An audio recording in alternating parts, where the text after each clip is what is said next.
What happens? Okay, looks like it's working now. Let me go out to YouTube here.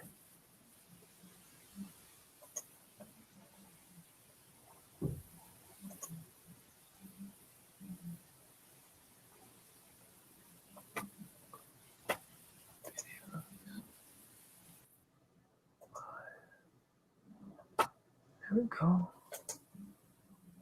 Public, publish. There we go. All right, we are live, and I'd like to welcome Siddharth Pareek for a follow-up to Remote Work My Journey. And we're going to delve into a topic that came up when we had our first video together. We're going to dig into Siddharth's experience with diversity and inclusion during the pandemic. And I'm going to turn it over to Siddharth right now and take it from there.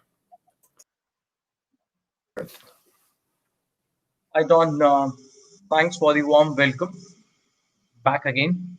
Yeah, I was really intrigued when I meant to say something during our video when you mentioned that your company dove into diversity and inclusion efforts, but I knew that was going to be a bigger topic, and we could have spent a whole video just on that. And so that's why I wanted to do a follow-up video, and I really appreciate you coming again and being another guest on Remote Work My Journey. Okay, so what you'd like to know from me? Well, yeah, for Siddharth, what I'd like to hear is what happened during the pandemic that caused your company to want to dig deeper and expand on your diversity and inclusion efforts? Okay, I would start with the NatWest Group has always, in principle, by heart, by mind, as per the policies, has always taken diversity and inclusions as one of their topmost items. And what inclusion means for the NatWest Group is about making sure everyone can bring the best of themselves to the work every day. So it's about creating a culture where the employees, where the people come and be comfortable with themselves, and they should be aware of that we are there to support them. The people around them are there to support them. And when we say the inclusions, what we talk about is we talk about the gender balancity. We talk about being disability smart. We talk about being LGBT innovative.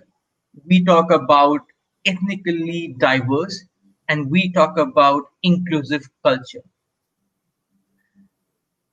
Understand with the pandemic, the challenges were different, but our priorities and the focus on diversity inclusions never changed.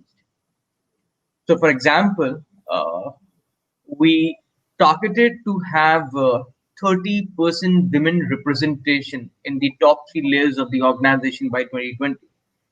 And hopefully, we have met that. We have also talked about having the inclusive culture for everyone.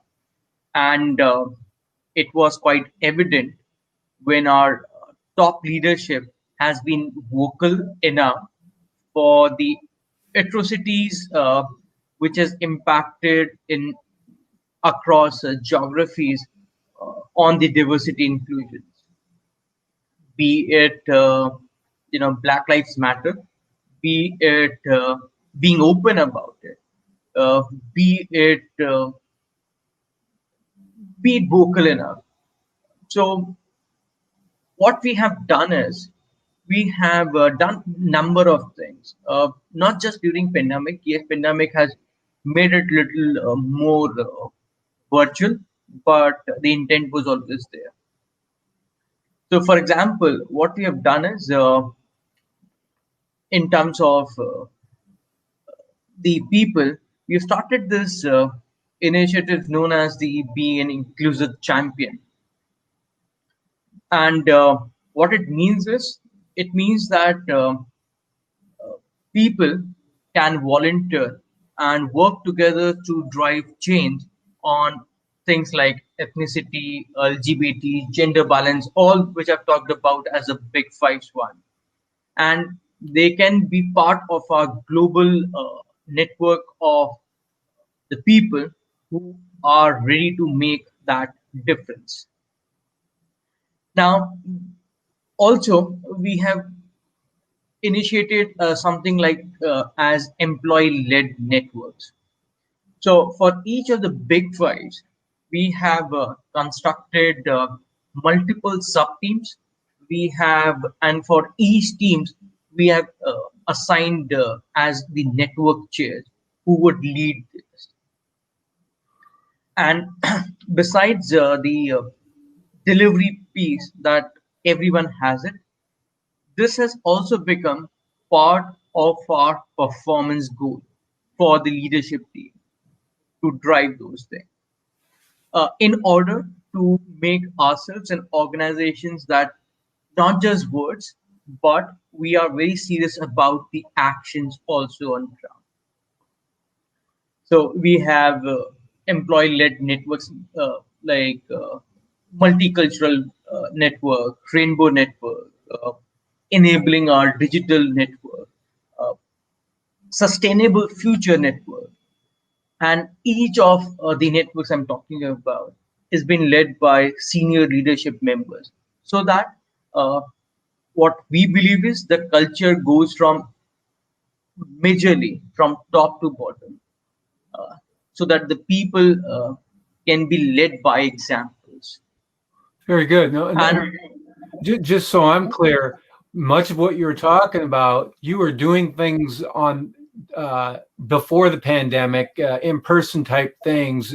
Is that accurate? Those were things that you were doing in person, co-located before the pandemic, and then, but because when we talked last time, you had indicated that you actually grew those efforts during the pandemic.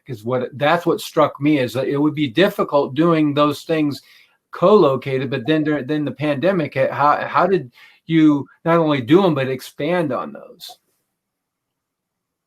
okay, fourth question. So what we did was we started having conversations. The leadership people started having conversations with the people around them. Uh, because what happens in these cases is it is shown, it is reflected in the many organizations' policies, but people don't talk about it. So, for example, my leadership members had word with me and our teams of talking about how to have these inclusions, and are we being uh, part of the other side of the table, or do we think that we are not getting the equal opportunities in terms of being inclusive, or do we are we seeing it, or are we hearing it that the inclusion policies is some way being tweaked by people around us. So the leadership team has ensured that we are vocal about it even during the pandemic, and let the leadership team knows, the managers knows, the line managers knows that if something is going against our thought of being inclusive. That was one thing during the pandemic that happened. Well, so then, The- how would you yeah. know what did you kind of land upon to know whether you were having some difficulties in those areas? How did you measure your progress in that type of thing? What we did was uh, we uh, and this is just not pandemic, but it happens on a regular basis. We have these quarterly trainings, quarterly mandatory trainings that everyone takes up. And through those trainings, we have ensured that we let the people know that there are opportunities to speak up, something which is against the company's policies and organizations. So what we have set across is as the first option, people can talk to their direct line managers. That is one thing. Second thing is there may be the case where people may wish to be anonymous with the information they wish to share. So we have a platform known as Speaker, where you can come up, share what you see is not happening as it should happen within the organizations, and your information will be completely kept anonymous. Third option is if you think no, being at the speaker platform or that the line managers are not working, we have dedicated HR people who takes across these requests with themselves. Okay, So that we are giving, thank you. That sorry, thanks for that explanation. so that is how we are making that happen. Uh, Secondly, when we do the hiring bit of things, we ensure that one of the aspects that needs to be kept in mind is inclusions every time. We have strict policies during the hiring that people should not be discriminated on the basis of diversity or any ethnicity aspects. So we have those stricter policies during the virtual piece. Yes, we have laid down more vocal about those policies. For example, when the people are being interviewed and all, uh, of post this processes, we ensure that we have followed this diversity inclusion process. Okay. So, and as you mentioned that in our last uh, video that uh, you realized that you during the pandemic that you needed to expand on your diversity inclusion efforts. What led you to believe that you needed to do more on that front? What was something that happened within your organization or the external environment with which your organization operates that prompted you all to do more on that? See, what happened was is during this pandemic, uh, one of the problems that came across was you were not able to see on the ground what is happening across the people. Uh, Everything became virtual. You were not able to also measure how people are going through, in what environment are they working. Pre-pandemic, everyone was mostly working from office, so we had this inclusive environment for everyone. But it may not be after you go back home. Now, So what? So it may happen that you're facing discrimination at your home on basis of your diversity or ethnicity. Possibly could be, and hence we thought about is how could we have not just diversity and inclusion, but we talk about uh, of the well-being of our people also. Because as I said earlier also, the motto remained the same for us. uh, in the pre-pandemic also, we have always talked about of having giving the people an environment where they can work in a comfortable manner, where they can bring the best of themselves. But if people are working from home, how can they bring best of themselves? okay. That is where the challenge comes in, because you cannot be there physically. You cannot be there every time to see across. And hence, we talked about of along with diversity inclusion, how can we champion the well-being of our people? Let's say their stress, their adoption to this new way of working, their mental health, and also their financial well-being. Oh, for sure. So, And yeah, when you're talking about your diversity and inclusion efforts, what were are the makeup of the teams very diverse from a cultural, ethnic, and gender perspective? How would you kind of describe that from the makeup of the actual teams or of the workforce? hmm, okay.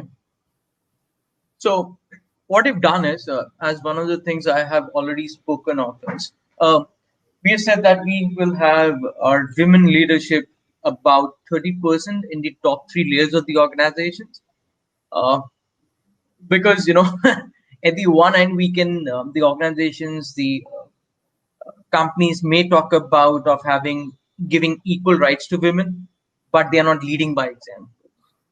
However, we have ensured that women representation increases more within the organization.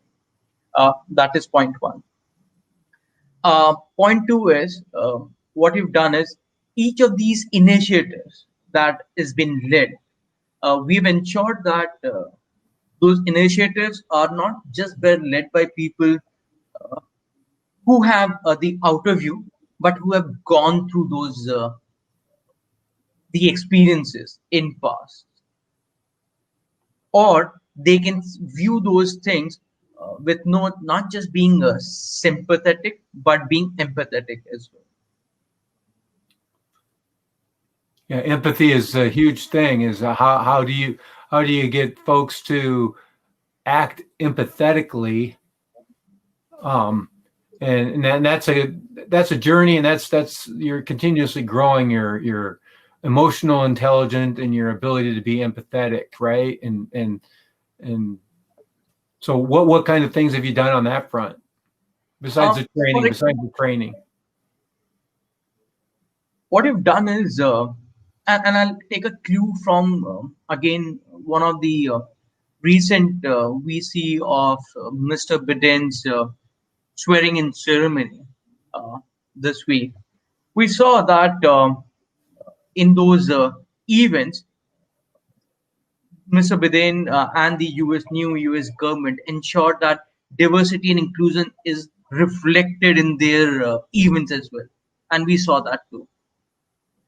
So that is what we have also done. We have ensured that whatever the things that we talk about is being talked about by people who have been through it.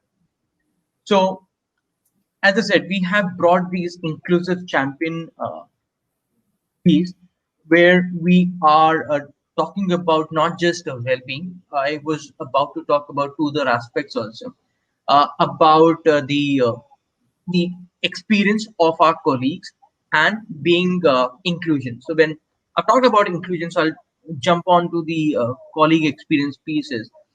We have developed a framework and an approach to drive continuous improvement, which positively impacts our colleague iterations, engagements, productivity, and the advocacy. and how did you go about doing that? And I mean, Okay, so how we've done that is, uh, we have set across some measurement yardstick also of how can we share our best practices and conversations without breaking the confidentiality across the team that supports inclusive thinking and behavior. And how it was done by sharing the knowledge of inclusions across the people, by signing the post resource availables, by coaching and mentoring the peoples of how can we share our best practices and conversation without breaking the confidentiality across the team that supports inclusive thinking and behavior. And how it was done by sharing the knowledge of inclusions across the people. I can hear echo by right now. Signing the post resource available. I guess I can hear some echoes. I hope that should be it. Are you hearing echoes? Do you hear echoes now? No, I'm okay with it. Sorry about that. Okay. Continue. I apologize. I was checking to see if anybody was interacting on the YouTube channel because this is live. And so when I did that, that caused it to echo, and I apologize. No worries. So how we did was at the very first, and I just reiterate what I said earlier also, we set across our performance goals for being the inclusive champions. So all our leadership teams who were leading the different networks, which I have spoken across, one of their goals as part of their primary roles and responsibilities was what they're doing to have diversity and inclusion within the organizations, either leading any networks or driving those networks. Very good. And so did you, like, before you started your efforts, did you kind of capture like a baseline of where you're at before your efforts, and then do something to see, how your efforts impact things? A way to measure it, to measure how you're going? Do you understand what I'm saying from that question? Yes, absolutely. So we have those numbers with us. I may not be able to disclose that, but we have those numbers across what is our gender ratio right now, what is our disability ratio rate right now, what is our ethnically diversity uh, percentage within India, within UK, and elsewhere, and how much are we doing in bit of being inclusive, LBGT, innovative.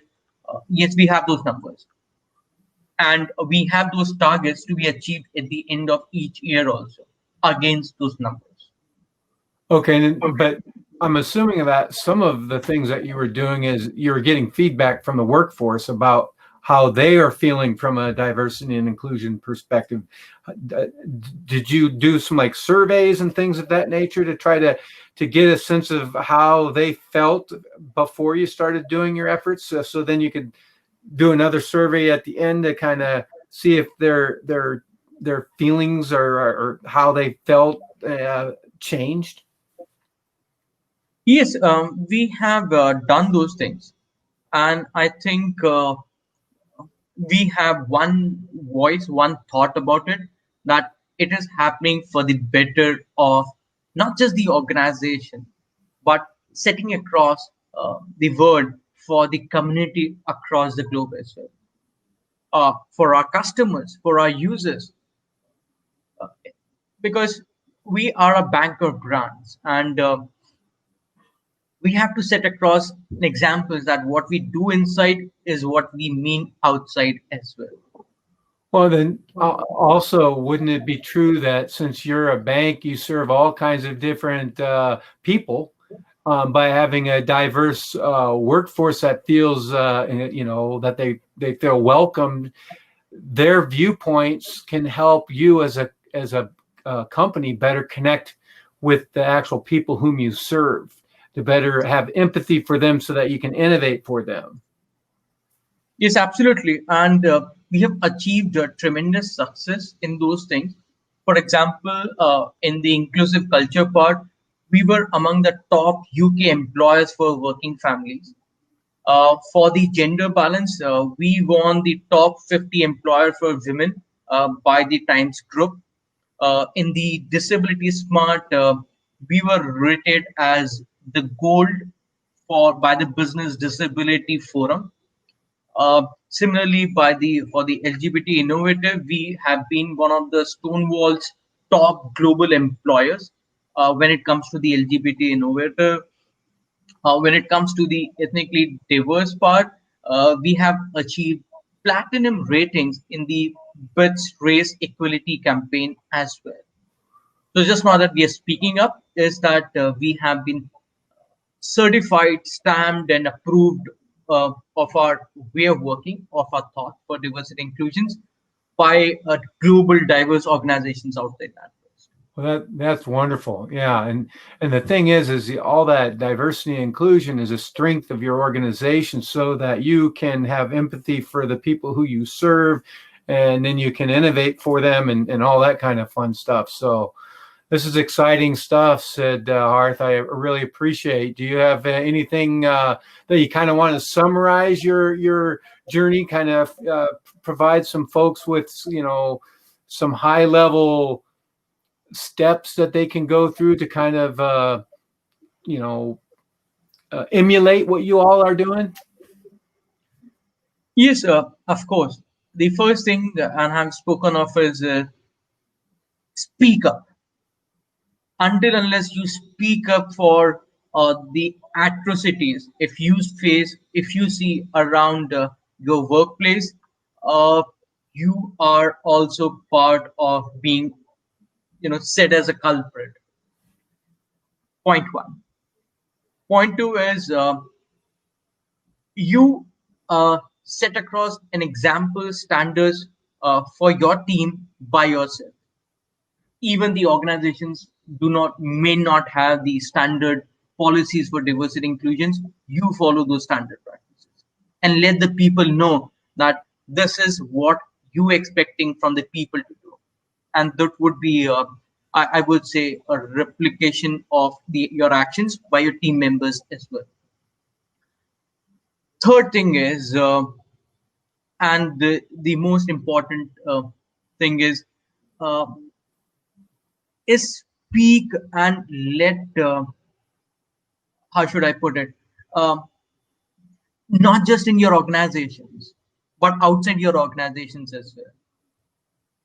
I mean, you can't preach something in your organizations and you cannot break that when you are in the trains, in your subways, in your public transports, uh, at the cinema halls, in the malls, at the recreational centers. You have to follow that. So it's all leading by example is basically what it, kind of almost golden rule: do unto others if you want to do unto you. Uh, Treat people with respect and dignity. Walk a mile in their shoes. That's kind of high level things. But from like an organizational perspective, the whole speak up thing, that has to be part of the organizational culture. What do you recommend for a company, for an organization, to move forward with their diversity and inclusion initiatives, so that people within their company feel like they are empowered to speak up when they are being discriminated against, or they don't feel like they're welcomed? You know what I'm saying? That's got to be part of the company culture. And some company cultures, it's people are afraid to do that. Yes, as I said, from the individual standpoint point of view, I've always stated what needs to be done. From the organizational standpoint of view, they should ensure that there are platforms where people can speak up without any hindrance of they may be targeted. And those platforms should be both enormous and could be where people can talk face to face. Point one. Point two is taking a clue from our organization, NatWest Group. We have not just speaking up, but what we do in terms of diversity inclusion, it's part of our performance goals as well, which are measured on a given yardstick to measure those performance goals. Third thing, and most important thing from the top leadership team, is be openly public about these aspects, the inclusivity, because the culture goes from mostly from top to down rather than bottom to top. Very good, very good. And the thing is when people throughout the organization, especially the leaders, really believe that diversity and inclusion is actually a strength of the organization, that emanates throughout the culture of the organization. And What I just heard you talk about is you actually make it a part of what you measure on your goals and your objectives from a business perspective, and that speaks volumes. That tells people throughout the organization how important that is for the organization. So, Yeah. one last thing, Siddharth, we didn't dive as much into what types of things can be done remotely. Um, what you learned from a remote perspective. What are your recommendations from a remote perspective for these efforts? One thing is, and you can do remotely as well as have conversations with your people. That can be surely been done remotely. Point one. Point two is be more empathetic to your people around, uh, because you never know what traumas, what stress, uh, what problems they may be going through at your home. So what we've also done is, and I'll have a quick thing with the process. We are in a way of setting across policies in where people can talk about the domestic violence that they are going through with the people within the organization. So Okay. this is something not very old, but yes, something that the organization is working on, of reporting domestic violences as well. Oh, wow. That was something that you just kind of learned during the pandemic because of people being, yeah. Oh, that's fascinating. That's interesting. This is point two. Uh, Point three is, let's not start focusing on how much time people are investing on the systems, whether they are sitting 9 hours or 10 hours. Let's be empathetic to them. They have a family to take care of. There may be ill parents. There may be a child. They may be the spouses who may not be as healthy as anyone else could be. So focus on the work aspect, not the hours aspect. Very good. Very good. Well, Siddharth, I really appreciate you doing this follow-up remote work, my journey, and digging into the diversity and inclusion efforts that your company. What's your company's name again? NatWest Group. Um, Thanks again for sharing that journey, and you have a great rest of your day. And people who are watching the video, please subscribe to my Agility of Science channel. I'm going to continue to grow the videos that we have here, and the whole purpose of this is to help share knowledge and help people. And if you have ideas on some things that you would like us to cover on remote work, my journey, reach out to me or on YouTube, also on LinkedIn. And that's a wrap. Thank you, everyone. I'm going to close that. Okay. All right.